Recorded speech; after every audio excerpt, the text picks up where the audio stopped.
remettre la classe politique au centre du débat. Parce qu'in fine, c'est les partis qui concourent au suffrage. C'est les partis qui ont vocation à animer le débat politique et diriger le pays.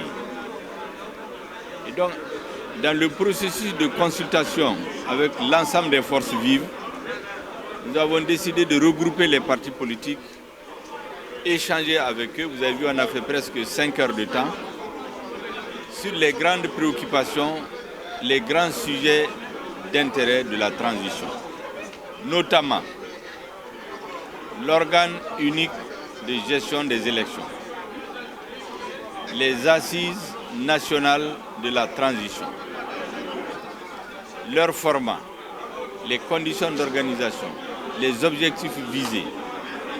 Une question centrale est revenue, la durée de la transition. Les partis ont des avis tranchés.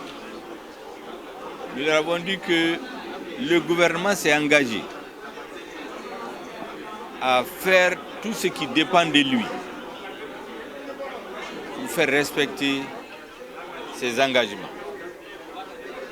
Et c'est pour cela que nous travaillons d'arrache-pied pour atteindre ces objectifs. Pour le reste, rien ne sera décidé sans les Maliens.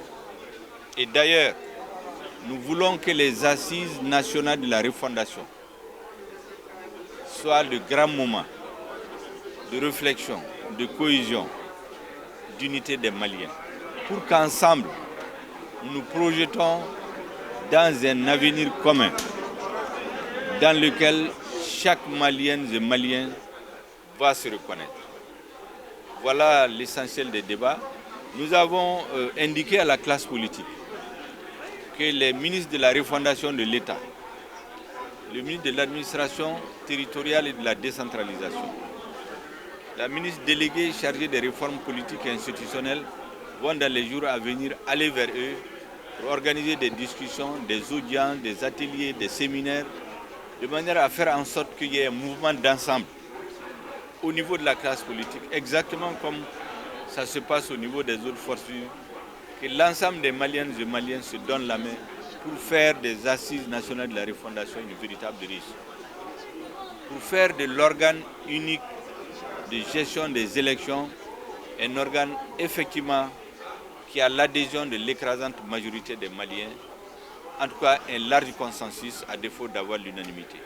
Voilà les sujets sur lesquels nous avons parlé, sans bien sûr oublier les grands axes du plan d'action gouvernemental qui était dans l'objet que nous avons exposé dans pratiquement le détail pour que les partis, dont certains le savent déjà, puissent y adhérer et aider à sa mise en œuvre. Voilà l'essentiel des débats. Et je crois que globalement, on peut dire qu'il y a un consensus qui se dégage. Il s'agit maintenant de, par l'action des membres du gouvernement, d'élargir ce consensus pour que l'écrasante majorité des Maliens adhèrent au choix de la transition, l'accompagne parce que sa réussite en dépend.